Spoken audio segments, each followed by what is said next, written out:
I just want to go back to the Section 2 report, and I want to ask Mr. Hogan, what, just for the benefit of the committee, can you explain how your department's controls allowed it to request 738 million? Deputy, this was an oversight, unfortunately. The credit wasn't in place to sufficiently cover it. There wasn't an awareness when the request was made to the central bank that the credit, the necessary credit was in place to allow for the cover to be there to enable that transfer to take place. As I say, it was regrettable. It shouldn't have happened. It was indeed. I have just 5 minutes. Yeah. Mr. Hogan, sorry. The question I asked was, how did it happen? I know it's regrettable. Everybody agrees on that. It was an oversight. So, in the normal course of the event, and Colin might be able to walk us through some of the kind of arrangements in relation to this. Mr. Hogan, an oversight would be not putting a saddle on a horse if you got up to ride it. Like, how did it happen? Well, an oversight can be as significant as this, because that's exactly what I'd describe it as. That it was a failure as a result of an oversight that allowed for the transfer or the request to be made to the central bank. So someone had to make the request, isn't that correct? Oh, sorry, that's the way that these things operate, yeah. And what it demonstrated to me, Deputy, is that our systems needed to be strengthened. There was a failure there. And to be fair. And immediately when it became aware that there was an issue here, it was brought to the attention of the CNAG. Who ultimately was responsible for making the request? I mean, there's...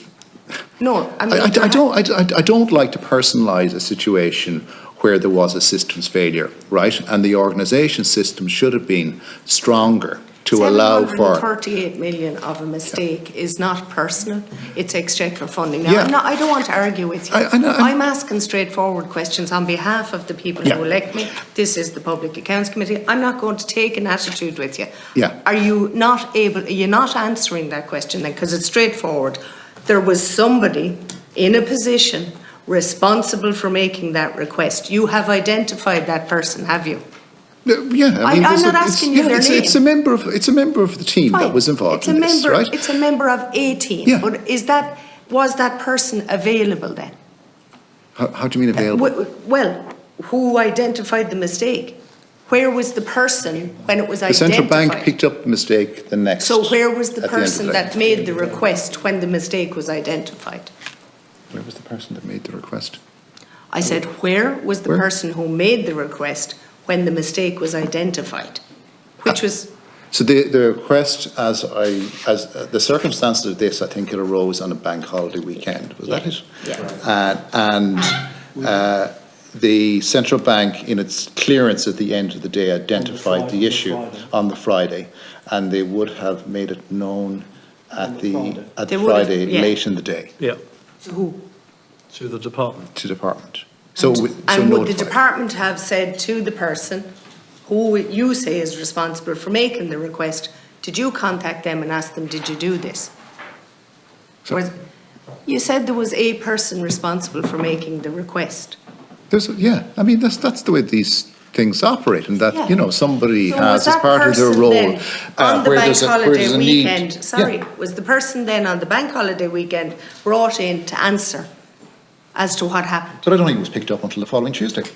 Oh, so it wasn't, sorry. As I understand it, the notification was very late. Yeah, it was. Friday evening, because the mechanism that was in place at the time was an end of day reconciliation. Okay. And so I think it was around 5 o'clock or maybe after. I think it was later, On the Friday evening that the thing was identified. The central bank contacted the Department of Finance, but I think there was a difficulty.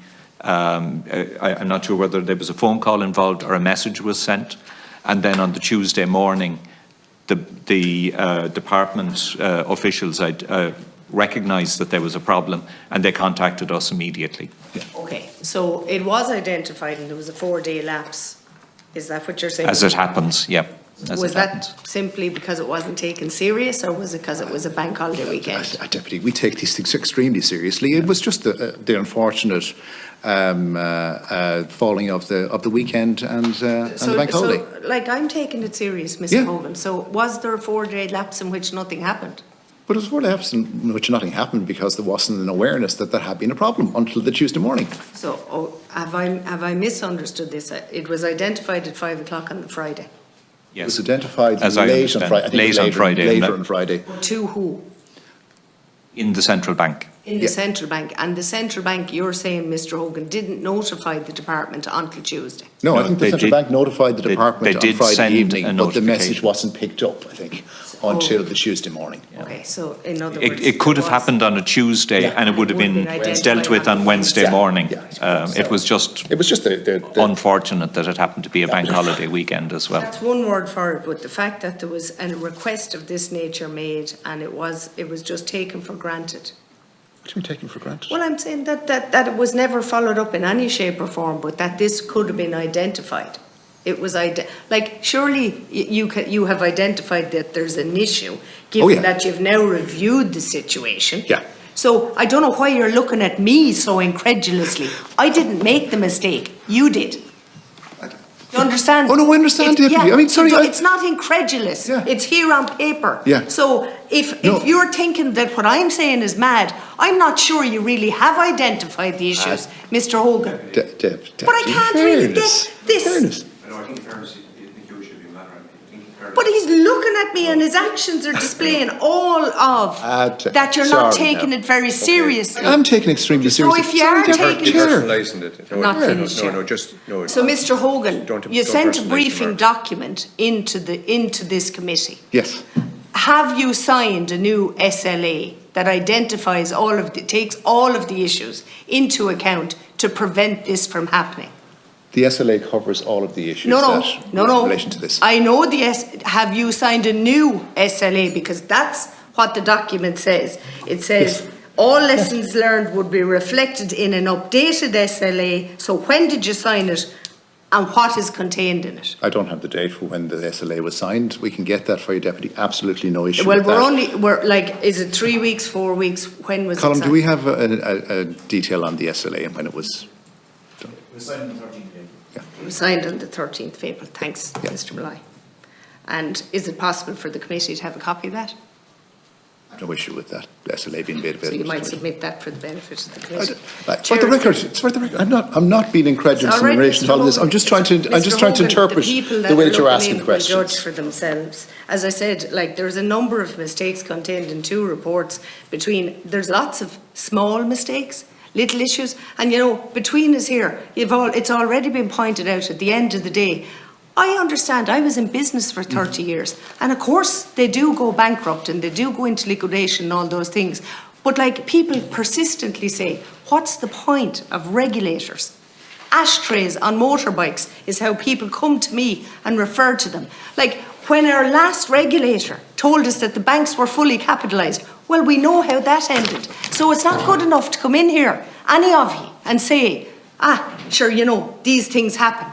The taxpayer and the exchequer is always on the hook for the mistakes made by the departments, by the regulators, because nobody else seems to be accountable.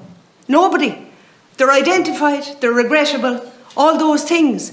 But everybody, it comes out of their pocket at a rate of 2% for the mistakes. First we had PMPA, Quinn, Satanta, all the others you mentioned, and we won't go back to the regulator because it wasn't you, Mr. McAloof, but I very much hope that our banks are capitalised and that you're on top of it, not like your predecessor, because we'll be paying for that for generations. So Thanks, I'll come back in, Chair, if there's nothing. I'll let you back in. Yeah. I think at the moment, I think their balance sheets are fairly healthy. I noticed their profits are up fairly well in the 6 month, most recent 6 month terms are showing healthy profits in them.